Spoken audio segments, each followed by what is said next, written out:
everyone. Welcome to Artistically Married, where art and opportunity collide. We're your hosts, Jake Ackerman. And Brianne Steinberg. Today we got our friend Jeff back again. Yeah, he was I thought it was crazy. I was thinking about it today. You're our first and you are our first guest. And you're our first guest. Wow, special. Right? You're our first guest, and now you're our first returning guest. What other first can I take? That you haven't already. Just kidding. Keep working on it. Amazing. Yeah, I was so excited today because I know last time we caught up with you, we were talking about mycology and crypto, which are your zone of genius, which is awesome. But I was so excited to have you back today because a big part of our friendship and a big part of like why we connected originally is because of our love of travel. You didn't procreate, so you've had a lot more opportunity to do so, but that's totally my interest as well. I think I would spend every penny I ever made on travel. So yeah, we're all excited to sit down and talk about all your travels. Now you spend it on houses. Yeah. I'm hoping that the houses, I'm hoping the houses are going to eventually make me travel money, but thus far, not so much. Mortgages. Yeah, mortgages. Boo. Put it into my travel style too. Right? Oh, I bet. Not anymore. Not for long. Yeah. Not for long. You're hitting the dusty trail. I feel like it has not slowed you down, but... Not much. No. Yeah. It's hard to believe you when you say that. Yeah, so let's get into it. So yeah, you've maybe you can give our listeners a brief update. We talked about it a little bit last time when we had you on. Just kind of how your different career paths have like led you into a pretty nomadic lifestyle. So you just want to give us a kind of reminder of the correlation between the two? Mm-hmm. Yeah, so I graduated from Waterloo Engineering and actually I guess just before graduating the travel bug hit. I took a semester abroad with a couple classmates and we went to England, Leeds, and did a semester abroad there. Took basically the hardest semester of Waterloo and swapped it out for a really easy semester in England. So it was great. We could travel around. It was pass fail. And a lot of our like third year and fourth year courses were being replaced with like first year and second year courses. So it was way easier. Wow. So we could travel around. We could talk to our profs and make sure like, you know, we weren't missing labs or any important stuff, but they knew we were international students. So we got to meet people from everywhere. We traveled all over Europe. And by the end of that 6 months, I was kind of convinced I would go everywhere. It was my first winter not in Canada the whole time. And I mean, England doesn't have nice winters, but it was mild relative to Canada. And I thought, wow, like where else could I go? So when I got back home, I applied for a co-op in California. My brother was in Silicon Valley at the time. So as soon as I got home from England, I was basically applying to go to California. I had 4 months of school in between.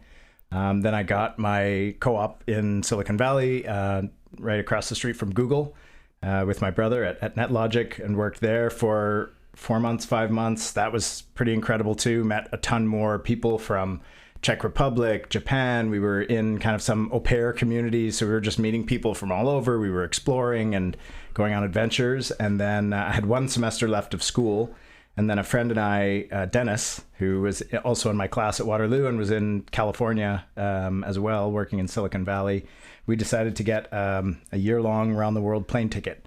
And they had flights back then that I think, you know, for a couple grand, maybe it was $5,000 or something, but you got 20 flights on 4 continents. So as long as you're going in the same direction, you could fly from, like, we flew Toronto, California to Europe, around Europe a bunch of times, to Asia, to Australia, and back home. All on 1 extended ticket. Come on. Do they still do that? They do. It's different now. It's a bit different. It's not as like good as it was then, because that was like, that was a lot of flying for that amount. So Dennis and I basically took a year after graduating. We didn't even stick around till graduation. We took off like right away as soon as exams were done. Wow. And then, missed your graduation? Yeah. Oops. Wow. Sorry, Mom. Sorry, Mom. Yeah. I don't think they really wanted to sit in that hot, sweaty hall and wait 800 names to hear mine. Right. But they were kind of like, what are you doing? Yeah. And I was like, You're E. It would have been quick. Yeah. I got a flight in an hour. Let's go. Yeah. But that really kicked off the intense travel interest, because at the end of that year, I met Free and Easy, or towards the end of that year, we did our 40-day Thailand trip. And I ended up sticking around after my trip. I met the owner of the company. I got offered a job and I went to Australia. And instead of going home, taking that last leg home, I came back to Thailand and started working as a tour guide in Southeast Asia for Free and Easy Traveler. So that was great. That was, a right-hand turn. It felt like out of my engineering degree going into travel and tourism. 100%. Yeah. No regrets. Yeah, I feel like that would have been a, office 9-to-5 job. Yeah, it would have been. Yeah, definitely. It would have been grinding in a cubicle. A grind in a cubicle. Yeah, there's beach nearby, but they expect you to put in your hours when you're in Silicon Valley. There is a lot of people that say that even if you're looking at getting into business and stuff like that, you should do like theater or something like that gets you used to talking and networking, right? Mm-hmm. So Free and Easy would have been amazing for that. Totally. Yeah, just practicing getting in front of people and presenting. Yeah. And leadership of, people in foreign countries and unusual situations. Like it was definitely great life training, stuff that you would not get in a typical engineering job. Sorry, go ahead. I was just going to say, it's funny how like the dots kind of line up looking back, that, the work that I'm doing now actually draws both from my engineering background, but also from my travel and tourism background. So totally. I feel like there's a funny, synchronicity in how things turned out. Yeah. It always shocks me how organized you are in your career life. Wow, that shocks me to hear you say that I'm organized in my career life. That's good to hear. I don't believe it, but yeah, I guess maybe you trump it by being so relaxed and able to like pivot and reposition yourself, right? Something goes go west. With the flow. Yeah. There's very little plan. There's just a lot of improv. Yeah, it's great. It's great that you can be like that. I feel like when you are rigid and you make all the plans, then you go through this like emotional, roller coaster. Whereas if you do, I'm trying more to get myself in a position, especially with the kids as they get older, to be a little more flexible and less like rigid in my thought process, because it makes up for any unorganization that you're flying by. Right, being resourceful and problem solving. Yeah, as the world gets more and more unpredictable, I think flexibility with that, it's good to have plans. It's good to make plans, good to think about the future. Yeah. But then rolling with the punches and allowing it to unravel as it does or unfurl as it does, I think is maybe unfurl is better than unravel. We don't want an unraveling. Yeah. It happens. What's unfurl? Like a sail. Like unfurl. Yeah. But I completely agree. Yeah. That you don't want an unraveling? No, that I like not making plans. Ugh, I know. He never wants to make plans. I'm like, make plans with me. I'm excited. It's your job. I just want to talk about it. I know. It is my job. Cool. All right. So yeah, if you can let us know kind of one of the most memorable or unusual living situations that you've ever had. Yeah, I mean, I've stayed in places all over the world that are pretty interesting, tree houses in Thailand or houseboats in Vietnam. I was lucky enough that part of my job with Free and Easy was actually setting up the trips. So I got to go to a lot of very in the middle of nowhere, very cool spots and just explore places. And of course, only a subset of those ended up on our actual trips. So yeah, it was fun doing some kind of very off the beaten path exploration in Southeast Asia, putting together exotic some of those reconnaissance. Trips. Exactly. Yeah. Oh, that's so cool. Was this pre-Airbnb? Good question. Because I know you were the one who came home one of the times and was like, you should Airbnb your house. And I'm like, yes, I should. I would say probably around the same time, but I don't think it was nearly as big back then. Like when did Airbnb kick off? I don't know. I started with Free and Easy in 2009, 2010. And I was doing Vietnam like 10, 11, 12, 13. So it was earlier in that period that I was actually doing the exploration. But I don't remember when Airbnb actually became I'm going to ask ChatGPT. Popular. How did you find some of those spots? Was it just like word from people, or like how did you decide where to go? Yeah, it was word on the street, like asking people, going to bars. It was funny actually meeting people in Southeast Asia when you're prepping a trip that is like recurring. You're coming back with 20 people every month. People really value your business when you are looking They're for there that. to like cater to you. Right. So there were a couple of bars actually that, one bar in particular, I remember as soon as she heard, it was me and my colleague Chad, and we were telling her we were, going to be bringing a group of 20 people every month, and we wanted to check out the cool spots. And she was like, amazing, everybody out. And I think she like kicked out, it was late at that time. And she like kicked everyone out. And then what they do in Vietnam, the bars aren't allowed to be open past some like very early hour, because they say like the noise and like the police will come by, and if you're still open, then the police they get involved. Yeah. They are waiting for their bribe, I guess. Right. So this bar owner basically closed the door just until it was like open this much, and she was like, we are going to be drinking all night, and you're going to bring your groups here every time you come into town. She's like, first cocktail is me, next cocktail is you. Okay, what are you making? And she'd like pull you behind the bar, and she'd be like, you're making us drinks. And then she'd pull Chad behind the bar, and she was like, you're making us drinks. And we stayed there until I don't even know what time in the morning. Like Chad passed out on a couch upstairs. And the funny thing, love him. He turns into a tornado when he drinks and falls asleep. So he was like literally rolling around the floor while asleep upstairs at the bar. And we were listening to it downstairs. Literally a tornado. Yeah. Just like he would roll, Oh my gosh. And back in the room too, we were sharing a bed usually, and he would roll out of it every time we drank a lot. Gosh. So that was always fun, like finding him rolling somewhere in the room and being like, all right, get back in bed. What a roommate. Was he the owner of Free and Easy? Yeah, one of them. Okay. Yeah. Airbnb started in August 2008. All right, so right around the time I was going to Thailand. But obviously, it's a startup company. It probably took a couple of years to get like as circulated as it was. Get off the ground. I was living in that house in 3rd Ave when you came home and told me about it in 2010. 2011. Cool. What country or city surprised you the most when you first arrived? Could be something great or something not so great. Yeah, I remember Thailand making quite an impression on me because it felt like people didn't have a lot of money compared to like coming from North America. Like driving down the street, you see like, that there's not big brick houses and like it's not like, well paved roads drapes and curtains for walls. I remember kind of wondering what but people were so happy there. Like, there was no one that was like we're poor or not, like we have less. Like there was so much warmth, there was so much happiness, like especially as a tourist, you're going to these places, you're contributing to the economy, so of course people are happy to see grateful you're there. It just felt but even just looking at like people walking down the streets and stuff, everyone just seems so like very chill, haphazard and and jolly. So Thailand really made an impression, especially like down south on the beaches. You have this like big like Bob Marley Rasta vibe kind of thing, like it's super chill. Phuket. Phuket's more on the touristy side, but also you'd have it there in the smaller islands even more so, I would say. I loved Thailand. Was amazing. Mm-hmm. Have you ever had a moment while you were traveling where you thought, I can't believe this is my life?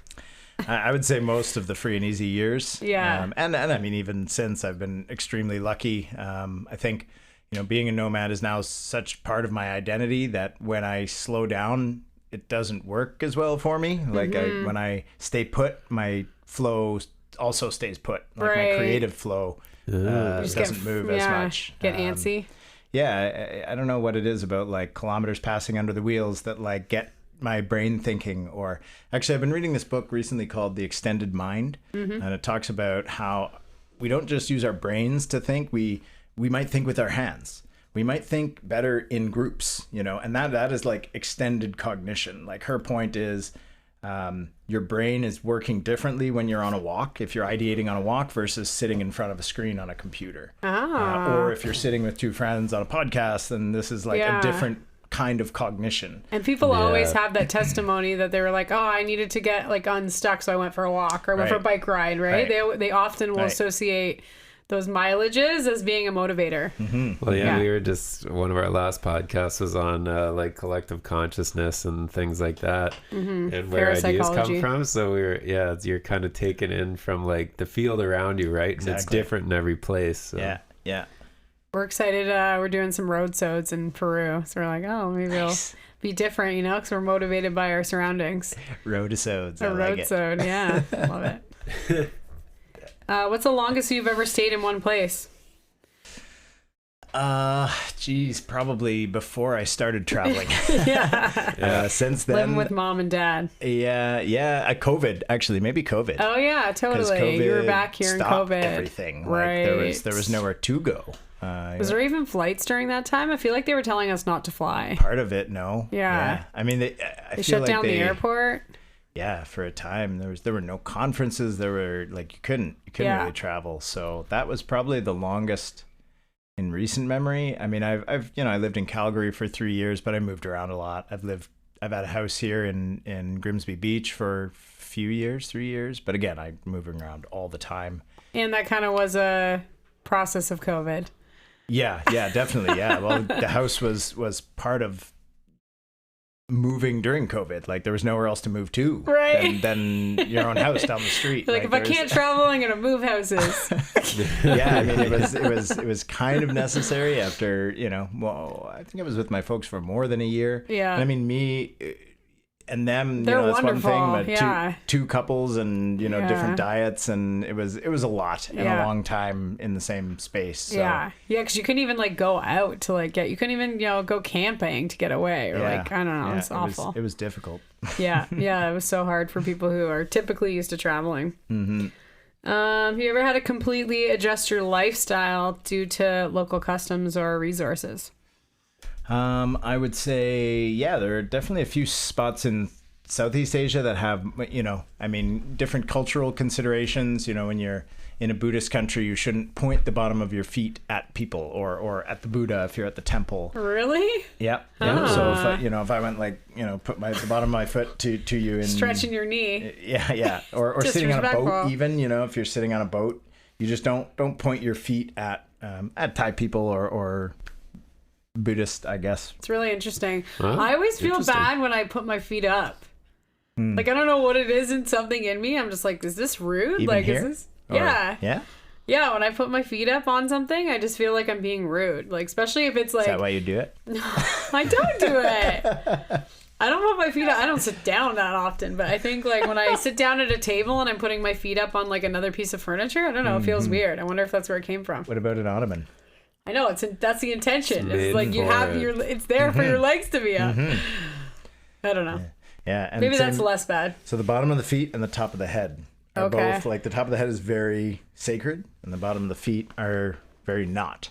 So like if you go up to a monk and like touch the top of his head or even a Buddha statue, you're not supposed to like touch the top of the head, and the bottom of the feet are like not to be like pointed at Buddha or maybe it's because you're always barefoot. Is it like energy vortex stuff? Like you're sucking in and maybe going out or something? Yeah, because your collective consciousness is supposed to go outside your head, right? Like the crown of your head is like your crown chakra. Yeah, I don't know. Yeah, maybe.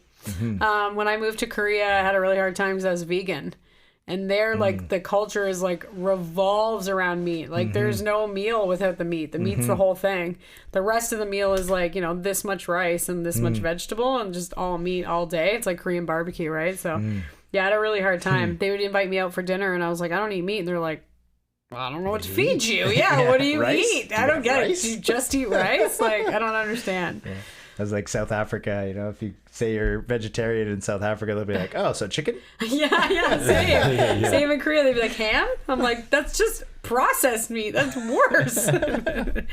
Yeah, it's funny when you go to places, and again, you're always like, you respect the fact that like you want to be conducive to them, right? Like you want to fit in. You don't want to like ostracize yourself or offend anyone. So you're always kind of like trying to figure out what the expectations are. I think it's hard, especially if there's a language barrier too, right? Eat the meat.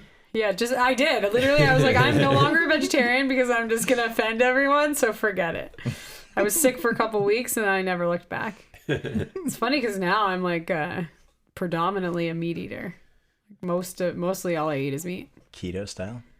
I mean, not keto because I'm trying to do anything healthy for myself. I'm just a raging carnivore. I also eat chips and, I don't know, chips and junk food. All right. What piece of travel advice did you believe early on? I loved this. We were talking off air, just prepping for this. But yeah, what piece of travel advice did you believe early on that now you totally disagree with? I mean, I gotta say those fanny packs that are supposed to fit under your clothes that people put your passport and your money in, but then it's just a rob me target. Yeah, target. I know where all your valuables are. Yeah. That's so easy to rip right off your waist or cut, and people are, I don't know, they're just they think it makes them safe because it's like the thing that's you're told makes it safe, but you just look like it's the first time you're traveling and you're such a target on the streets of Bangkok or anywhere I see them. So look like a big loser. Yeah. So instead, Jeff has always cargo pants with 25 pockets and $1 in each one. Yeah, never get robbed that way. Every time I hang out with you, you do this. And dirty Kleenex, because then if you do get robbed, they'll at least get a few dirty Kleenex along with the $1. Give them something caca. Oh my god, that's funny. Some mouse traps in your pocket. And remember which one. Ow. Would be entertaining. Yeah. Mine was totally not spending money. And this is just like a global thing. I think when I was young, I was always trying to get the cheapest of the cheap. I'd always try to haggle, and then I got burned a few times. Because usually if it's that cheap, it's not real. Yeah, that $1 bottle of rice whiskey. Yeah, I shouldn't have bought that. Wasn't worth it. Joyita. Oh, yeah, the Joyita. Oh, my God. Was that in Mexico? Costa Rica. Oh, Nicaragua. Yeah, did you ever see that? Yeah. In Nica? Oh, yeah. Joyita. It just tastes like black licorice. The tagline was... Oh. No, tastes like rubbing alcohol. Okay. I thought it was like more a 200 syrupy. milliliter plastic bottle of death. It was same as in Korea, they have soju. Mm-hmm. It was in a plastic $1 bottle of soju. Liquor. But yeah, Joyita was hilarious. As now in getting into branding and business and marketing, the tagline was... helping you get sleep. No, that's the tagline people made for it. Oh. It was... I thought the business made the tagline. No. They said helping you get the rest wherever you may be. So you pass out, right? The picture was a guy passed out in the middle of the street. What? It was like a Reddit thread or something like that. So this is not on the bottle. No, it's not on the bottle. I thought it was on the bottle. Okay. The bottle looked like I don't know, a water bottle. A Spanish pop bottle or something. Yeah. You could barely tell it was even a liquor, drink. yeah. It's too cheap. Yeah. If it's too cheap, it's probably not great. All right. Have you ever had, I loved this too. Have you ever had a major miscommunication or something culturally that would have been offensive to someone, or a cultural faux pas?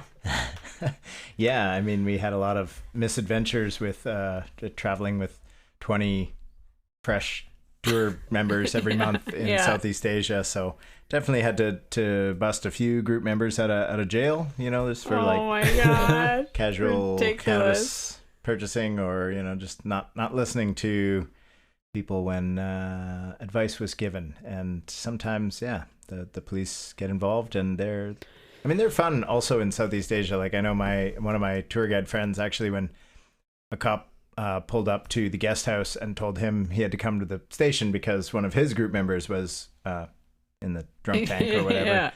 And they get outside the hotel, and he looks at the bike and he goes to the cop, "Can I drive?" The cop's like, "Sure." So he just gets on a motorcycle, not a scooter, a police motorcycle, and it was just around the corner to the cop station. But the cop rode on the back. My buddy drove. Come on. Bike into the jail. Oh my gosh! You could just get away with so much. Sometimes just ask. You might say no, but can I drive your bike? Sure. Wow, that's crazy. I had to do a night in the drunk tank in Korea for driving my motorbike. Oh, yeah? Yeah. And the craziest thing was that, when he actually caught me, I wasn't even on the bike. I was getting off the bike. It fell over. I was laying down. I was sitting down. So he kind of... In your driveway? No. I was in public. I just gave up driving at that point. Halfway home. Yeah, I was going to start walking, and then the cop came. I'm done. And actually, it was kind of later on. I had been teaching for a while because I owned a motorbike. So I was essentially, you know, I was living there. And yeah, I think like in the morning, I remember kind of making out the fact that they were saying that they were like trying to help me. Because they were just helpful. Like, we felt bad. Like, you looked like you weren't going to go anywhere. You looked like you had kicked your bike over and you were just wandering around the same spot. So, yeah, it's great. Can we take you to a bed somewhere? Yeah. Again, there's a language barrier too, right? So you're trying in the morning to be like, oh, like, you know, Weiguken, I'm sorry, I'm foreign. He was like, yeah, we know. Weiguken, is that how you say it? Yeah, Weiguken, yeah. It's in Korean. How much Korean do you know? Foreign. When I lived there, I was like at around, my friends told me I was like at a grade 1 level. Like a pretty good. 4-year-old, like 5-year-old. A fluent child. Yeah, fluent 5-year-old. That's not bad. Yeah, no, it was good. I mean, once you live in a culture, like you learn so much faster. Mm-hmm. We're so excited with the kids to go to Peru to practice Spanish. I've been studying my head off. Yeah, cool. See what happens. Which country did you feel the most at home, even if it was just like a temporary? I mean, Thailand always has a bit of home. You know, Chiang Mai. I lived in Chiang Mai for a bit, but I feel like I have a lot of orbits. Like Berlin feels like home. I go there probably once, twice a year. Same thing with Vienna. I have actually, it's a little bit outside of Vienna, but I have a friend who's got an old hotel that he's turned into. Oh, I think we called you and you were staying there last year. Yeah. The Crypto Commons hub. It's in the foothills of the Alps. It looks beautiful, insane. Big 20 rooms, big industrial kitchen. It's like near the mountains, near a river. So that's, I like to go there. And we have a lot of sort of unconference events. So it's not like a structured schedule. It's just like get the right people there. We'll meet in the morning and we'll figure out what needs to be talked about. Who wants to talk about what? Who wants to hear about what? How do we fit that into the day's schedule, and then go. And if you just want to go hang by the river, actually sometimes we just take the whiteboards down to the river and a case of beer and go sit by the river and talk about mushrooms and economics and have a beer and jump in the river, and it's just a great time. So I feel like a couple of those spots. Oh, I got to say the west coast of Canada as well. Totally. Feels very much like home. I have my van out on an island there, and I love to go and just do some island hopping for a couple months a year. I might go back this fall. We'll see. Wow. Did How you do move island hop in a van? Yeah. Ferries. Thankfully. Although, man, if Gizmo could turn into one of those like amphibious tanks, that would be amazing. Oh my gosh. Wait, did you just move it to an island? Because last time it was like mainland, right? It's been with my uncle Shiitake John. I found out I have an uncle who lives in the forest on Texade Island and just grows mushrooms on 20 acres of forest. I found this out 5 years ago or 6 years ago. It's in my blood. Yeah, my dad's like, yeah, my cousin lives out here. He's kind of weird. He just lives, on the forest and grows mushrooms. And I'm like, what? Give me his phone number. What does he do for money? And he's like, nothing. I'm like, I like this guy. And my parents are like, we don't get it. And I'm like, that's okay. It's okay. You don't need to get it. Yeah. How'd you hook up with them? My parents were doing a cruise to Alaska, and they were in and out of Vancouver. And I said, well, why don't I pick you up in Vancouver after your cruise, and we'll go around the island because Vancouver Island's so nice. Yeah. And my dad said, oh, while we're out there, I'll just call my cousin. He lives on one of these islands and he can come meet us maybe. And my mom was like, you haven't seen him in 20 years. Like, you're not just going to reach out to someone you haven't seen in 20 years. And Dad's like, why not? He's my cousin. Yeah. So he called him up and he said, hey, we're camping here if you want to come over. And John said, sure. Showed up, big bushy mustache, long ponytail, slept in the back of his truck. Like literally, I don't think he even had a sleeping bag. Maybe he had a sleeping bag, but like literally like sleeps in the back of his truck on like corrugated metal, like after the fire. And I went back the next year and hung out with him at his place. And he just has probably the last logged lot, or one of the last unlogged lots on the island. So he just lives in 20 acres of forest. Wow. He's got some old growth. He's got some old growth in there. It's not like huge old growth. Yeah. Because the land was logged by the previous owner. So you'll see old growth stumps in there. Yeah. Right. That are massive. But they left the smaller old growth. But there are some trees in there that are definitely a few hundred years. Good for him. Yeah, and he's just living in the forest and living off the land. And I think he said, his costs are pretty minimal. He burns firewood. He's got to buy food and whatnot, but he also grows mushrooms, sells mushrooms, finds mushrooms. And yeah, that's where Gizmo lives, my van, while I'm not there. Cool. No, I didn't know it was on an island. That's so fun. Mm-hmm. He owns the 20 acres? Yep. Wow. Yeah, he got it back in the 80s, I guess, when he left Alberta. Oh, that's awesome. So cool. Mm-hmm. When you travel, do you typically go with a plan, or you just kind of wing it? I usually plan my flights, and then everything in between is go with the flow. Nice. I've actually been trying to develop a travel coordination app using AI for myself, so that I can set sort of like places I must be, places I should be, and places I can be. Yeah. And then have it basically organize my schedule to say amazing. Like, you have to be at your grandma's birthday in Ontario, and you have to be at this conference in Vienna. And I mean, I only found out this year because my mom reminded me it's my mom's birthday. I was like, I'll just stay in Europe through the summer. And then my mom was like, you got to be home for grandma's birthday. And I was like, whoa, almost forgot. Of course I need to do that. Yeah. So I'm trying to figure out a recommendation app that can be like, look, you need to be here and you need to be here. You know that you need a flight within this week from this continent to this continent. Here's a bunch of cities that might offer the cheapest prices, rather than just looking like, Berlin to Toronto. Because I was looking around and I saw Frankfurt to Toronto is way cheaper. And Frankfurt's only a 2-hour cheap train from Berlin. Right. So I'm kind of looking for more like fuzzy search. So like I want to get from like Europe to North America without saying like Berlin to Toronto, and have it recommend a bunch of options that might actually be like, okay, you have to be here and you have to be here. But if you go down to Italy, you can catch this must and this should, and then make it to that must, and it'll be cheaper. Yeah. So this is kind of what I'm trying to figure out, is how I can just input a bunch of the places I want to be, the places I have to be, and the places that I could be, and then have an AI sort of like pull up maps and calendars and different flights and be like, recommend what I can do in terms of planning that out. But for me, mostly improv. Yeah, no, and I can totally wrap my head around how, because right now, currently, like you have to do all the toggling, right? You have to tell it exactly where you're going to, exactly where you're going. Right. But once you introduce a language model, they can really understand, like, I don't want here to here. I want maybe around here to maybe around here. Mm-hmm. Yeah, I think it could be doable. Mm-hmm. If you can make it, I need access to yours. I'm working on it. So I can hack in and be like, you must be here for this. Yeah.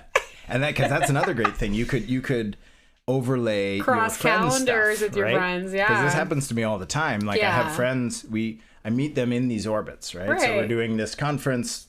Chances are I'll meet this person, this person, this person. Right. But I don't know 100%. But if we had this kind of app that I could just be like, yo, what's Brie up to? Yeah. Oh, she's going to be there. Cool. I'm going to align my schedule with that because you've already kind of shared it. Now you're getting stalkerish. Maybe. Do it with your friends only. I'm just kidding. That sounds amazing. Yeah. Tell me. I will invest in that. Cool. I'll keep working on it. You got the brains. I got the capital. I'm only hacking on it. Do we? Yeah, totally. Jacob doesn't know. Awesome. All right. The next is just foods, because I'm a foodie. Anytime I'm traveling, I'm always all over. So excited to try new stuff. So yeah, what's the wildest, most unexpected thing that you've eaten on your travels? I mean, there's the always list out. Tarantula. Yeah, tarantulas, scorpions, crazy bugs. Any bugs? Yeah, bugs. I can't believe I ate it. Yeah. Peru, the delicacy is guinea pig. Yeah, I never had guinea pig. I don't think. No. Yeah, but maybe any eating rodents. I'm not into it, but I'll do it. Yeah, I can't say I've eaten rodents that I know. Definitely had goat brain one time, and a goat skull or sheep's brain or something like that in Morocco. I remember that being pretty bizarre. Thailand is pretty trippy. It's pretty common to do or popular to do monkey brain. Maybe in the out of the way spots. I don't remember seeing monkey brain. I know they also have these like snake shows or whatever. You like eat the innards of the innards of blood, cook the snake. Like there was a kind of. Brent has a couple stories of blood, drinking blood. Yeah, I feel like it was in Thailand. Oh, these places in Laos, they used to have. I guess you'd call it happy water, but it was like a big jug of just like pure alcohol, but it was filled with like the nastiest bugs and snakes, and like the whole thing was just like. And then they'd give you a little shot of it for 25 cents or 50 cents, and just laugh at you as you drank it. I don't know why. I would not. I would not. Now I would not. But at the time, it was like, that's the grossest thing around. Let's try it. I feel like I'm on Fear Factor, and I have a 20-person audience that paid to be here. Let's give them a story. They just do. They don't consume it themselves. They just keep it for other people. I'm sure they do. They're just laughing because they think it's gross. Because they know you think it's gross. Probably couldn't have been good for you. Like I can't imagine. I wonder what the story behind it is. Like, why are they putting the bugs in there? Because they're poison? Well, I think that it sells itself. It's just crazy looking. It's just weird. Yeah. Oh my gosh. Food or drink that you never thought that you'd like, that you've that totally changed your mind. I guess you've totally changed your mind on. Blue cheese. Yeah, you told me this. This is ridiculous. Blue cheese is so good. I mean, I know that now. I don't know. Come on. And why? Explain why you thought you wouldn't like blue cheese. Oh, yeah. Did you already like ranch? Ranch is all right. But I mean, Beetlejuice, the movie, you know, what salad dressing is? Blue cheese. And there's like all these like tarantulas and stuff in the salad. And it was like, ugh. And now, of course, I'm eating tarantulas, but not blue cheese. I'm not grossed out by the bugs. I got over the blue cheese. In South Africa, my friend just fed it to me until I liked it. And then I was like, this is good. This now is I'm so good. Did you have like the thing. Creamy, or you had like the actual like hunk of blue cheese? Yeah, that's so good. And also when I found out it was fungus in there, that it was like, you know, I was like, that's mushrooms? what makes the blue totally. veins. Yeah, the fungus. Yeah. Now, you know, if you leave your butter long enough, it kind of turns into like blue butter. It just tastes like blue cheese, but butter. I don't think it's good for you, but like rancid butter kind of tastes like blue cheese. And I was like, this is just like blue butter. Maybe the fungus is, you know, don't eat it. Okay. I don't think you're supposed to eat it. But there's also, I don't know. Obviously, there's like, you know. We throw anything with mold out typically, unedible, but there's unedible mold. I think there's but good molds. Yeah, exactly. There's good molds and bad molds. I don't know. Good mold. It's hard to trust which one unless you have someone around you telling you, like, you eat that, don't eat that, you know. Don't eat rancid butter. Apparently. Yeah, I don't think you're supposed to eat rancid butter. I said for this one was like in Korea they had all like the bug snacks. Mm-hmm. So it was like those like worms, but like put in the deep fryer, I guess. Mm-hmm. And they were like puffs. Mm-hmm. They come out like a Cheeto, like a cheesy. And they'd spray like soy sauce on them almost. Yeah. Soy sauce worms, yeah. Yeah, soy sauce worms. Crispy? Prawns too. Okay. Like they have like prawn chips. I mean, I like shrimp anyways, but yeah. All those like snacky things I thought were disgusting because they would put the bugs on the front. Spiders. They had like deep fried spiders I thought I would hate, and they were good. I was into them, especially a couple soju's in. Buy that $1 booze, you'll eat anything. Gross. Have you ever taken part in a traditional cooking class? Yeah, definitely. Thailand, Vietnam. I mean, I ran tour groups for a good 5-6 years, so I did a number of cooking classes. They were great. A lot of wonderful cuisine in that part of the world that people really appreciated bringing back home, for sure. Oh yeah. Yeah, because you have exactly, for a tour. That's so awesome. I'm gonna try to sign us up for some in Peru. Yeah, I took a page out of your playbook. I literally just booked our flights and our accommodations, and I haven't booked anything else. Nice. Leave the rest up to chance. Yeah. Yeah. Hope so. I actually was thinking about this. I wish I did some cooking classes when we were in Mexico. I'm hoping next year to go to Mexico, and that's on my bucket list of like take some like Mexican cooking classes. I love Mexican food, and I probably am butchering it using El Paso. Yes, old El Paso. El Paso products. They're probably like shaking their head in Mexico, like, please don't eat that. Any meals that you still dream about, you wish you could fly halfway around the world to eat again?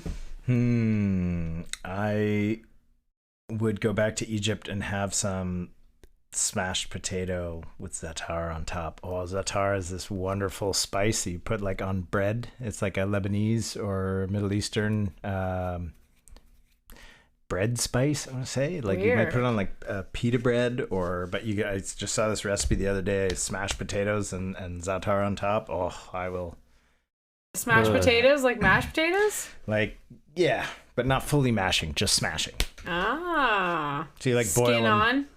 Yeah, boil them, keep the skin on, and then mash them with a cup, and then sprinkle your za'atar, and then you fry them in a pan. Okay. It looked really good. And I feel like that's kind of what the keg does here. yeah, maybe. The keg's potatoes are like similar to that. They're really like chunky mashed potatoes. They don't like whip it. They just like smash it. Maybe they stole it. Where was that? I saw it online. Oh. But I mean, I had them, Yeah, I had them originally in Cairo. Oh, in Cairo. I didn't have the smashed potato za'atar. I had like za'atar on, I don't remember what. It must have been on some kind of bread there. But they also have like hummus with za'atar on top here. Like, I just have fallen in love with this spice. Oh, it's so good. Yeah, I've never heard of it. I'll have to check it out. Za'atar. Yeah, Zaatar. Yum. Uh-huh. I will look it up. Tell us about a stranger that you met while you were traveling who has really stuck with you. Geez, how long did they stay strangers before they were friends? 5 minutes. I met this really interesting indigenous guy on the northern tip of Vancouver Island one time. Jess and I were just coming back we had done a 7 day? Yeah, like 5 days, and at the furthest north tip, so like the end of the highway, you drive up to Port Hardy, and then you keep driving for like, I don't know, another 4 hours. And then we hiked for a day and a half, and you get to like the furthest remote tip of the island, which was absolutely beautiful. And then on the way back, we stopped in Port Hardy, which is kind of the furthest north town. We thought we would just get a meal and then head down island and get a Airbnb and get back to work and get caught up.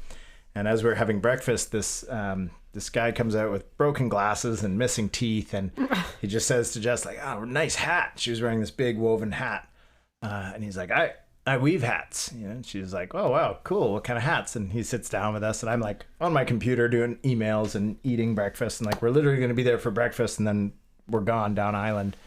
And he starts chatting, and interesting guy. Definitely, probably had some generational trauma. You could tell he was not all there, but very friendly. And then one of his friends pulls up, and this is a very small town, so like the local cafe. Suddenly Jerry shows up, and Jerry's an old guy. Sits down next to us, pulls out his harmonica, is chatting with John, is chatting with us. Breakfast. yeah. So all of a sudden we got a harmonica, and then what happened next? Yeah, so the owner of the cafe comes out, and she sees John and Jerry's playing the harmonica, and she says, "Oh, you guys playing some music? My son's in town. He's a bassist at a down in Vancouver, and he's in town. I'll get him." So he comes out. He's got his guitar. Jerry's got a guitar. John's got the harmonica, and then the owner of the cafe walks out again a second later with the sax. So like we're literally sitting there having breakfast, and there is a guitar, a bass, a harmonica, and a sax playing randomly on the street with us, and we're just like, this is hilarious. And John's like, "Yeah, this is great. You guys have to leave? Like, let's go get my drum kit from the res, and let's have an open mic tonight. God. Can we have an open mic tonight here?" And the lady playing the sax is like, "Sure, yeah, you're going to go get the drums? Let's..." And John's like, "Let's start a band." And Jess is like, "I play drums." So I'm like, "Will your drum kit fit in my van?" And I point at my van. He's like, "Oh, totally. Let's go." So we all hop in my van. We drive down to the res. Wow. We stop at John's place, and I played a couple of songs there and load up the drums, come back to town and played an open mic there that night. And Jess was their drummer, joined a band in Port Hardy. And then we ended up sticking around for 10 days. Like we did not go south because he was just like, "Oh, where are you guys going?" Like, "Oh, we're going south to like look for a place to stay." And he's like, "Well, you got a place to stay. Like, come stay on the res. Like, that's our beach there. If anyone tells you that you can't stay there, you tell them I gave you permission. Oh my You can stay gosh. there." And we were like, "Okay." All right. Like, we are the only camper on like right on the beach. Wow. It definitely says no camping overnight. And we're just like, That guy told us we could. John said we could, and he's like, his brother's the chief, and is he telling the truth? I don't know, but like he told me very certainly that we could stay there. So Did you keep seeing him during the 10 days? Yeah, we saw him again and again, and like he was like, "Oh, you guys got to come meet my brother. He'll take you out on his boat, and you guys can go clamming. You can go fishing. He's the last fisherman of our tribe." And I'm just like, really like meeting you, John, but like I don't want to impose on your brother. I'm sure your brother doesn't like you bringing in strangers just like offering them boat trips and whatever. Yeah. So anyway, we show up at his brother's house, and his brother walks down the drive with the biggest face, a smile on his face, and he's like, "The Lord brought you here for a reason. Like, thank the Lord. Like, let's go clamming." So we go out in his boat, and we went upriver. We're looking at the grizzlies catching the salmon out of the river, and it was insane. It was insane.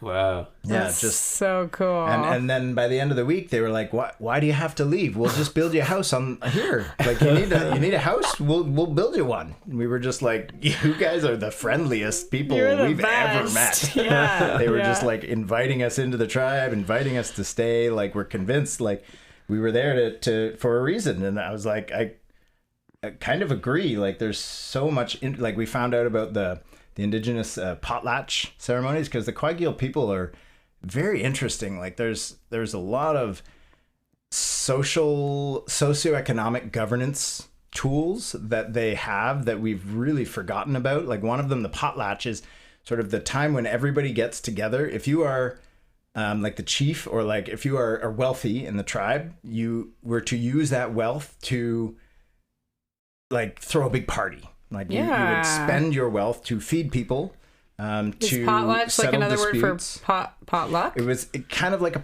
potluck. It wasn't like everyone bring a dish. It was actually It was kind of a competition between the people who had the most as to who could be most generous. Wow. I love So that. the battle that's to nice. become chief was who could destroy more of their own wealth and not go bankrupt, basically. Wow. So it wasn't about like who's stronger. It's about who can be more generous. Yeah, who can provide the most for the tribe. Exactly. Yeah. And that person could be the leader. I mean, I feel like that's crazy. That's such a great charismatic way to be a leader. Right. Every leader should be like that. Right. Instead of the twisted affairs we've gotten ourselves into now, Totally. where people have gates around their mansions. Right. Right. Imagine who could sacrifice the most for us deserves to lead us. Yeah. It makes so much more sense. And there was a lot more to it as well. It was also like a place that neighbors could like air their grievances against each other. And the chief would say, "Oh, well, you took his sheep, you have to give him a sheep back," or whatever. Yeah, it was like a court system. Yeah. Okay. So it was social, it was economic, and it was like basically local governance, deciding who could be a leader based on who was the most generous with the tribe. So, and I mean, maybe I'm paraphrasing some of that, but it was really interesting to be experiencing some of that culture firsthand. And then kind of clicking in with some of my work with like blockchain governance systems, where I'm like, oh wow, like we need new models of leadership. And these indigenous models are fascinating. Yeah. Wow. So productive. And I think just getting yourself into scenarios like that where you see what it looks like when you're just focusing on your shelter and your food. Like, that's all you need. When you talk about wealth, that's all they're usually providing, is that they're providing housing for people and food. So when you go down to those like basic essentials, it becomes such a more beautiful society where there's not this huge gap between, people driving Ferraris and people who are starving on the street. Like seeing that differentiation is just insane to me. Right.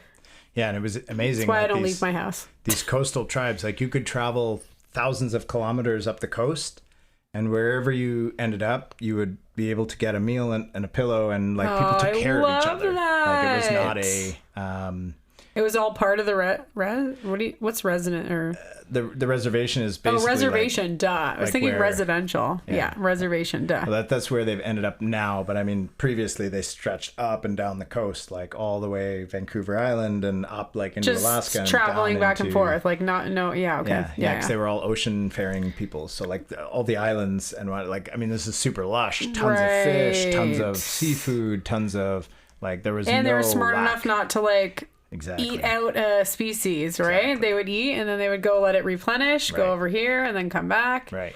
Instead of what we do now. Yeah. Just overfish, Extract and overhunt, destroy. extract and destroy. Yeah. Pillagers. Awful. What was one place that changed your worldview or changed your perspective the most? I'd have to say recently, some parts of the Middle East. Really like going to Egypt and Cairo, especially since the past few years. It's been, I don't know, the Middle East has felt like a real blind spot for me. And I think we've been like kind of lied to about it. Yeah, you know, it's been totally. like deep seated in our brain. Totally. This is like wild, wild west. People are crazy, you know. Yeah. And it's unfortunate because it puts this blockade in your brain before you go there, whether you go there or not. You have these misconceptions. Yeah. I've kind of heard just from people that go there that the only thing crazy is the traffic. Yeah. And even that, like, I mean, it was crazy traffic for sure. Crazy like a lot volume, or crazy driver, like drivers are crazy. Drivers are crazy for sure. Like there's different rules of the road in a lot of countries. Asia too. Asia was crazy driving. I thought I was gonna die every day. Yep. And that I think prepared me a lot for Cairo. Like I think I was just warned a lot about Cairo, and I'm already used to crazy. So like I was thinking it would be really crazy, and it was crazy, but it wasn't crazy. Like I drove there. Wow. I drove short distances, like not. Rent a car? No, just a friend's car. Okay. But I mean, getting around was not.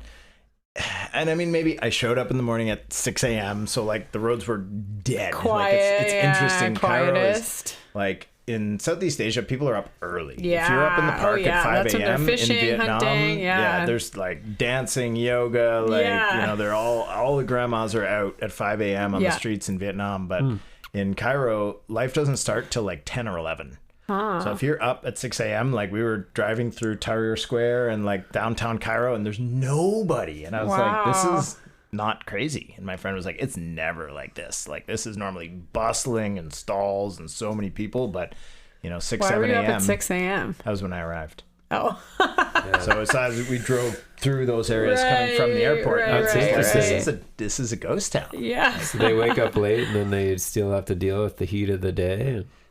I thought it was funny too, but they stay up late. That's why, like the stores will be open. Yeah. Like you go buy a washing machine at like midnight or 1 a.m. Like the stores are open, the people are out. Like that makes so much sense. Like after the sun goes down, they can do all the things, right? And while the sun's out, hide. Yeah. So hot. Yeah. So yeah, that how did you fend in the sun? The sun and the heat. You know, it was not as bad. Again, my friends were like, "Oh, it's so hot here," but I was like, you know, I'm used to Bangkok. You know, so Bangkok is 40 and humid, and Cairo is 40 and less humid. So I was like, I mean, it's hot. It got to 43 in the spring when I was there, which is unbelievable. Insane. But I wouldn't go and hang there in the summer. If I could, but I mean, man, winter spot, hell yeah. Yeah, for sure. Cool. And you got pyramids. And they got pyramids. Did you go to the pyramids? Cool. Yep. And honestly, like it wasn't jelly. It wasn't even crazy. Like, okay, so I went to Morocco in 2006 when I was in Leeds, and I guess I went under very different circumstances. Like I was hitchhiking with 3 white girls and me. And then we hitchhiked, we got to Morocco, and like, honestly, don't travel with 3 white girls in Morocco because everyone wanted to buy them off me. I was negotiating at some point because, man, it was annoying after a while, but. I was negotiating. How many cows? You're like, I'm going to do this. Just for that one? But it was like chaos. You'd get off a bus and you'd be swamped. There'd be like 40 people. And I mean, they'd be grabbing your bags and putting it in car trunks. Oh, you're coming to my cousin's. You stay with my cousin. Come. And like, it was like, whoa, we had to like push the brakes. At every spot. We've heard that in Peru as well. They just said to be careful about people not just like forcing you into scenarios. But that's any tourist place. We've traveled enough that I'm just like, spot, the crazier it is. Except the pyramids. Like there was nothing. And I guess they even just because my aunt said it was crazy. She's like, we got picked up and like put on a camel and like get going. I guess that's how it used to be. Okay. They've recently privatized, and I guess that is a good thing in Egypt because when it was a company free, runs it. It's like yeah. organized and on time and whatnot. Politically correct. Kind of means a different thing in North America when you privatize, but yeah. I guess it's much more structured, organized, structured, and none of the chaos when you're getting out of your car. There's no people trying to get you on a horse or a camel. No tricksters. No. Yeah. No.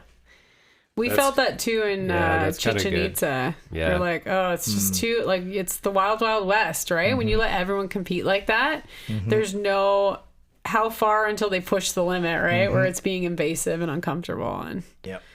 and and then obviously I think it does do something for your tourism where it detracts people, right? Where you're just like, oh, people don't want to go there because it's uncomfortable. And they have these horrible reports of being like bullied into things. Yep.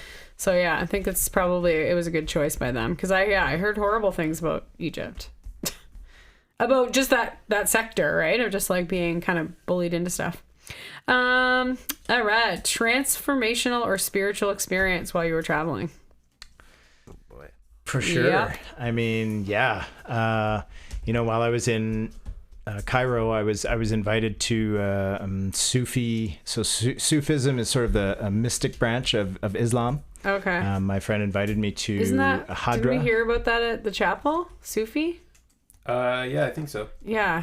Yeah, they were talking about that. We went to the Chapel of Sacred Mirrors. They were talking about that religion. Yeah. Cool.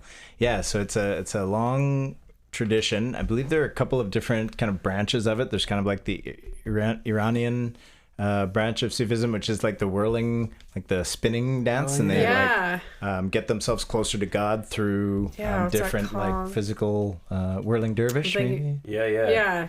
The whirling dervishes. Yeah, totally. So I think that's. I was thinking of Tantra. Yeah, not the same thing. Almost. Just spin yourself into oblivion. Yeah, this wasn't that. Yeah. But it was definitely a very, very cool spiritual experience. Singing, swaying, I guess you could call dancing. Maybe there are different types as well. I just went to a very small sort of like local one, but very, very spiritually interesting. Very, charging. I think it was a good experience.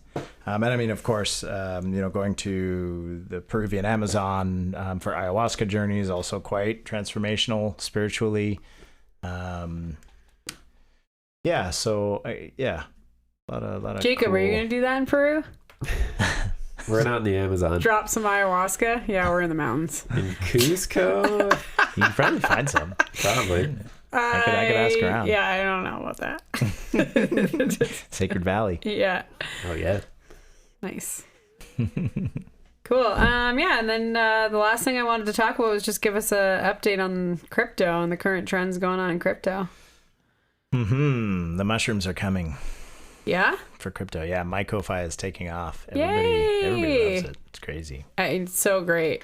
I've used it. I've referenced it so many times as like analogies to people. Yeah. For like social analogies. Yeah. They're just like, that's a great point. And I'm like, I know. We got to study the mushrooms, man.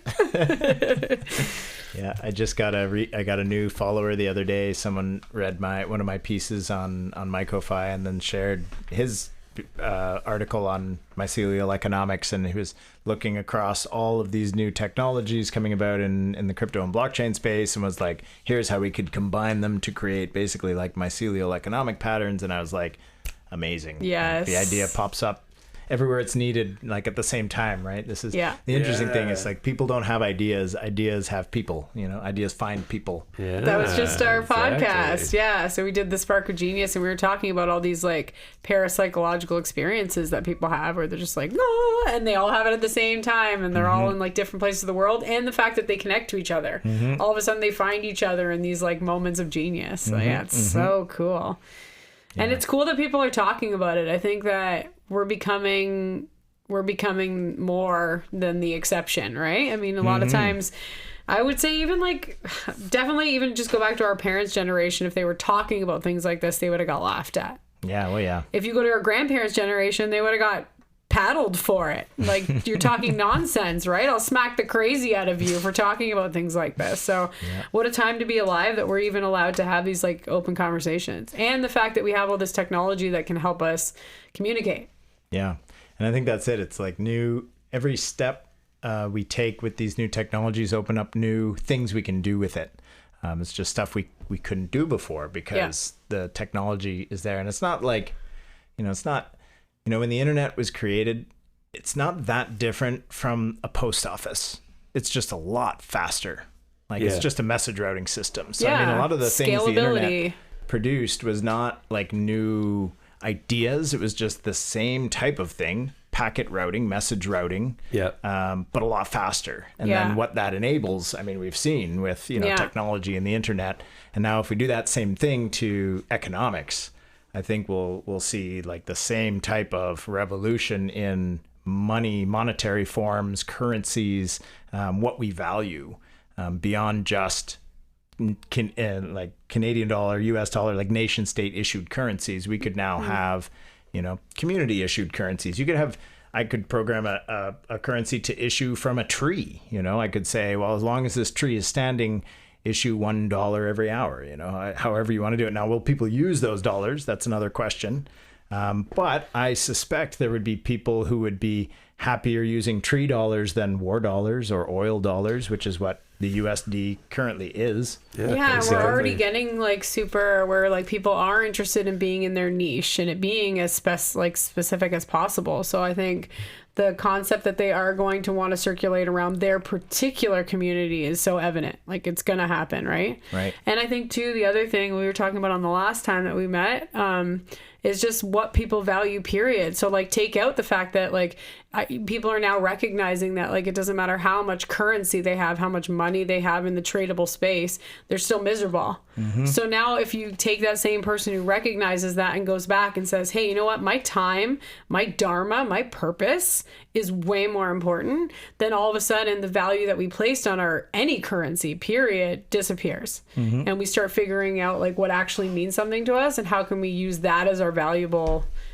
token in our society, right? So I think it just changes. The tech allows the ideas to kind of work within a different system. Totally. Yeah. And like the story of the golden goose, I think is so important to remember. Like the golden goose was the goose that lays the golden eggs, right? So the farmer was collecting the golden eggs, but then, the moral of the story, he got greedy. He wanted to kill the goose to get all the gold, and he killed the goose. And then, of course, the goose didn't lay any more eggs. And the goose isn't gold. It was the eggs that it was laying. Mm-hmm. And I mean, this is such an important analogy that would be to I want to, what's it called when you replicate it? Wow, come on. Clone. Now we'd want to clone it, right? Now we'd be like, I'm not going to kill it. I'm going to clone it. I mean, think about what we do with trees, for example. Like, if I own a plot of land with trees on it, that's worth nothing to me. That's actually a liability because it might catch fire and I lose everything. What do you mean? It's giving you oxygen. Well, that's the thing, but we don't value that, right? If I cut down that tree, I can sell it. But if I don't cut down that tree, I'm not making any money as a landowner. Right. But what if we change that? And you're you're basically being penalized because you're getting mass taxes on it. Right. Yeah. Right. So I mean, it is the golden goose. It's producing oxygen, but we don't value that economically. We only value cutting down the tree and turning it into lumber. Right. So I mean, we have this kind of like slanted playing field where a tree is more valuable dead than alive. And this is the literal golden goose. So how do we create, a currency or a token to reflect the value that it is creating so it can have more value alive than it does dead? Yeah. And I think there's a lot of exploration that we can do there. For not just trees, for any ecology, for any community, really, any value being produced, whether that's feeding hungry people, in your neighborhood, there can be value recognized by, businesses in that community or individuals in that community for people doing that kind of work. So I think we've got a huge space of exploration in new economic models and systems for addressing those kind of real world problems. Totally. And like opportunity for implementation, right? We're just like, it can be so quickly taken and like implemented into like different structures. I was thinking this weekend, shout out to my aunt. She housed us for the weekend because we rent our house out in the summer. And I was at their house and they like very vocally, he's an architect, a beautiful architect. Like the stuff he designs is incredible. And my aunt has that kind of eye for all the things when she's like house tending or house decorating. And they're very vocal about the fact that they're minimalists. And so I was walking around their house and I'm like, it's such a crazy turn of events that there's this entire group of people that are valuing not having things. The value is that you walk into their home and it's an open blank canvas for your ideas and your emotions and the communications and how you want to hang out in the house. You don't need all the stuff. The stuff is too distracting. It's like, it's unwell for your brain to be like processed, especially the plastics are like shedding on you, you know, there's all this crap. And so I was in that space and I've always been a minimalist because I love space. I love people being able to like fill the space. I love being able to dance. I love just, you know, activities breaking out. So I was so interested in like, yeah, I think it's flipping it on its head and finding value and like totally the opposite of what we used to find value in, right? Now you see all these people like, I'm a hippie, like I would never drive a Ferrari. Like they're taking the value away from the things that we used to spend the money on. And they're saying, that's stupid. I don't want to do that anymore. I don't want to buy really expensive clothes because that's a waste of my resources. I don't want a big, huge house. I want a tiny condo so I can share with my friends and have more green spaces. So I think us as a people are also kind of doing the back end. We're doing it in reverse where we're saying like, I don't even want your crap. I don't want your money. I don't want the stuff that your money buys. I'm happier with having a lower ceiling, lower money, being a minimalist and having my time and my family, whatever. So like, yeah, I think it's a really exciting time for crypto to come in and just make us challenge all our currencies, our current idea of currency and value, which is great. Bitcoin. All-time highs. Bitcoin. All-time highs. Yeah. What do you make of that? Bitcoin is like the grandfather of crypto. So everybody knows it. I mean, if people know what crypto, it's Bitcoin. Yeah. But I'd say it's already a dinosaur. It's already like outdated in a lot of ways. I mean, it's, you know, it was the first, it's the oldest, it'll probably always have a role, at least in current crypto markets. But I think it's already pretty outdated. And one of those is like, you know, the proof of work, the environmental issues, although that's not a insurmountable issue because actually you can use Bitcoin mining or proof of work to absorb excess capacity, you know, like in Canada, for example, especially with renewables like solar and wind, we can't always control when we get it and when we don't. So sometimes we have extra energy and sometimes we even have to like pay other provinces or the states to take our extra energy, which is kind of stupid. What? Because we can't store it? Because we can't store it, or like load balancing is a really important part of any energy grid. So you have to be able to produce as much as you need. You don't want to produce more than you need. You don't want to produce less than you need. You have to be basically, but I mean, the amount you need changes, right? People are switching on lights and off lights and fridges and whatever. Right. So it's kind of like a continuous game of balancing the load. Right. And with Bitcoin miners, are very easy to just turn on when you have extra load and turn off when you don't. So you turn your extra energy into Bitcoin on site. Wow. Which is really handy for excess load energy shunting. Yeah. So I'd say there's value in Bitcoin for sure, absolutely. But I think this is kind of like the first generation of crypto. This is like the mainframe crypto era. You know, in the 70s, if IBM or whoever was around at the time making hardware was probably like, you know, you don't need a computer. Computers are as big as a house. You're going to use my computer. Right. Like, come use my IBM. You can put in your punch cards and it'll give you your answer. And then you can go home and come back tomorrow and use my computer again. Right. That's kind of what Bitcoin is today. Yeah. It's like, you know, you can use that system. You have to buy into that system, the Bitcoin, before you can start using it. Yeah. I think in the future, what we will see is communities launching their own currencies or businesses launching their own currencies. Yeah. So if you have a business and you know you're doing, you know, 100 units a year, you can pre-issue 100 units and sell them ahead of time and then redeem those tokens for your product when it's ready. So you can almost use it as like a local currency for your product. Or maybe really, an ecosystem it's all just doing products. Like brand loyalty. Right. Yeah. Yeah, kind of like a... And it should be brand loyalty within a small community that's just trading vegetables that should be grown locally. Exactly, yeah. So you could have, you know, tradable loyalty points. Right. Like imagine if every local business in your area had not just loyalty points, but loyalty points that were exchangeable for the loyalty points of every other business. Yeah. Now we're talking like a mesh of local currencies. And that's, I think, where it starts to get. It doesn't happen with finances so much, but yeah, now I'm interacting with like the Chamber of Commerce, and it is like that with ideas and trading, like discounts and that kind of stuff. It's happening already in community. Happens in businesses a lot.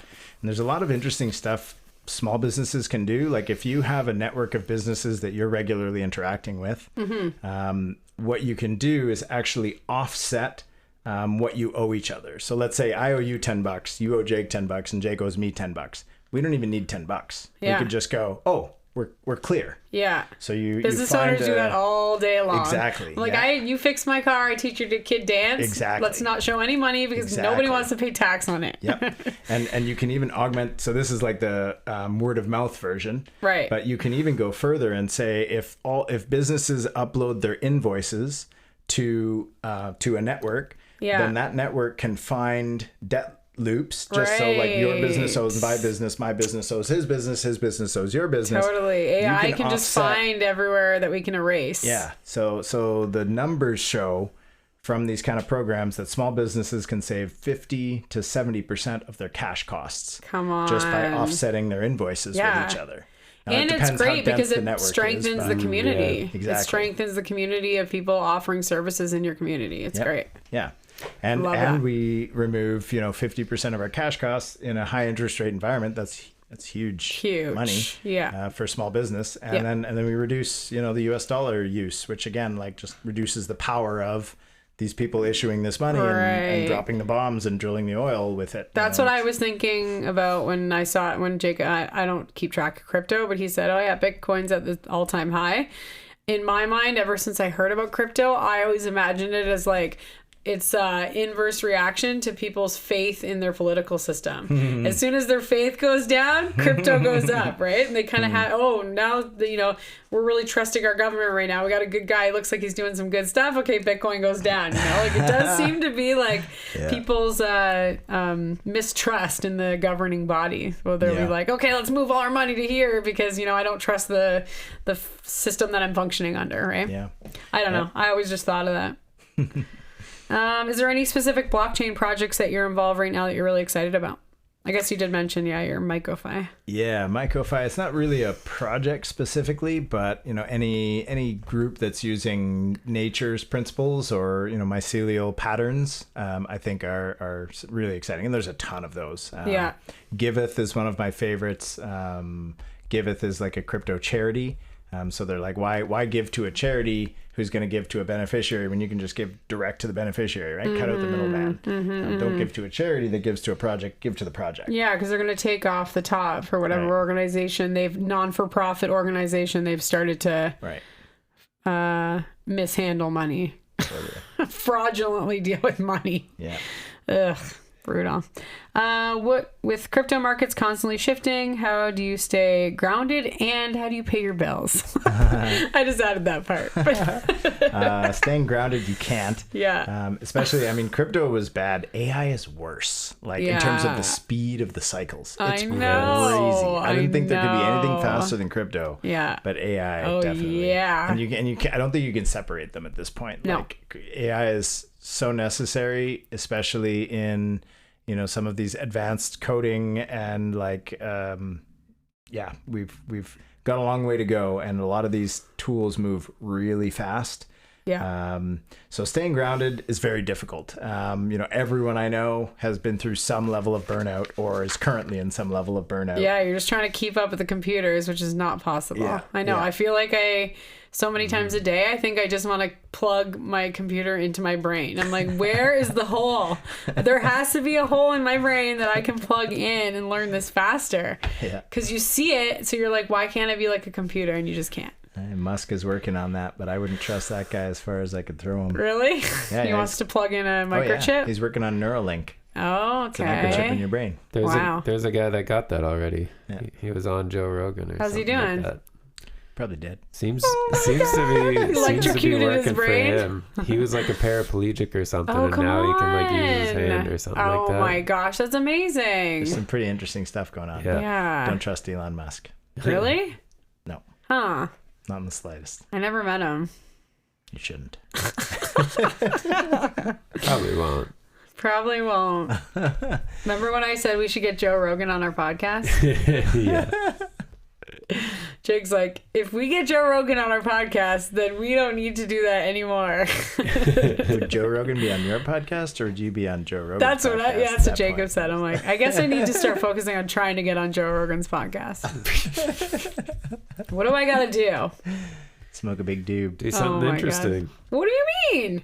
I do interesting stuff every day. That's true. Cool. Last question. After all these travels, after all your experience, what does it mean to be home for you? I would say where the right people are. You know, home. I traveled around a lot, and for a lot of years, I never felt like I wasn't home. Like, even if I was crashing on a friend's couch, I don't know. Home is where the heart is. Maybe a little cheesy, but like home is where So the friends are. Yeah. Like where you're, you know, where you have a fridge that you can dive into if you need it, and you don't have to knock when you're going. That was one of my favorite things about hanging out at your place. Yeah. So many times. The first time I came over and rang the doorbell, and you were like, "What the hell are you doing?" No one knocks here. No one knocks at this house. Yeah. Just No come knocking in. allowed. There's your dinner. I gotta go. Yeah. Make yourself at home. See you later. And I was like, "All right, cool, friends." Friends, family. Yeah, I've had some times as of late because now we're really pushing forward on traveling and renting our house out, and I've had lots of moments where I was just like hugging the kids, and I'm like, this is our home. Like, don't you feel this? We don't need to be in our house, because the kids are young and they still like function they get attached to their toys and stuff. And that is a thing when you're little, I think. You're attached to your bed, you're attached to your toy. And some kids are different. Like Annabelle is more flexible and she's more like excited by going and doing things like what's next. And Phoenix is very like creature of habit, where he's just like, oh, this is uncomfortable. Why are we going in another bed with another, you know, why are we packing again? Where are my socks? Like, he can't handle it. He got home last night and I just heard him upstairs like over and over again being like, I'm like, what are you doing? He's like, my bed, my pillowcases. Like, he just loves Homebody. it. So yeah, he's a homebody, exactly. And I'm not. I'm like, no, I gotta go. And you're coming with me. Yeah, exactly. And you're stuck with us. So yeah, it's interesting. I think I think it's not for everyone, but when it is for some people, I think it makes really exciting. Makes for a good podcast. For sure. Especially if you're roadcasting. Yeah. Roadsode. Yeah. Use it. Awesome. Well, thanks so much for coming and hanging out again, being our first return guest. We're definitely put you in the merch list. We're trying to get some merch. Yeah, we'll bring it to you guys as it comes. But yeah, we're gonna try to do some giveaways, right? Yeah, we're coming I hope up. so. We're coming up on 30. I think this is 38. So we're gonna do a bunch of stuff for our 1 year, which sounds like a long time away, but it goes fast. You doing one a week? We're doing one a week. Yeah. Yeah. Wow. Consistent since we started, Yeah, yeah. it's been 38. I think this is 38. Wow. So yeah, we're thinking for our 52. I think actually it ends up being 51. It'll be like the 1 year anniversary. We're gonna do some giveaways, so stay tuned for that. And we got some fun guests coming up. We got Rod Standish next week and DJ Tanner. Oh, yeah. Bryn Garwood. Yep. Yeah, it's gonna be amazing. DJ Tanner, like from Full House? Yeah, from Full House. That's No, he's his my DJ cousin. Yeah, name. it's his DJ name. It's a good name though, right? That's great. Yeah. Yeah, he's a video DJ in St. Catharines. Doing amazing stuff. He's at a Toronto, maybe it's in the Square? Do you know what the thing he's doing this weekend? My brother was talking about it. Oh, shoot. I forget the name. We'll let you know next week. He's doing a big like music festival in Toronto Oh, cool. this weekend. Yeah, my brother's going. Nice. Awesome. We'll talk to you later. Don't forget to follow us on Spotify and you'll never miss a podcast. Yeah, good night. Bye-bye.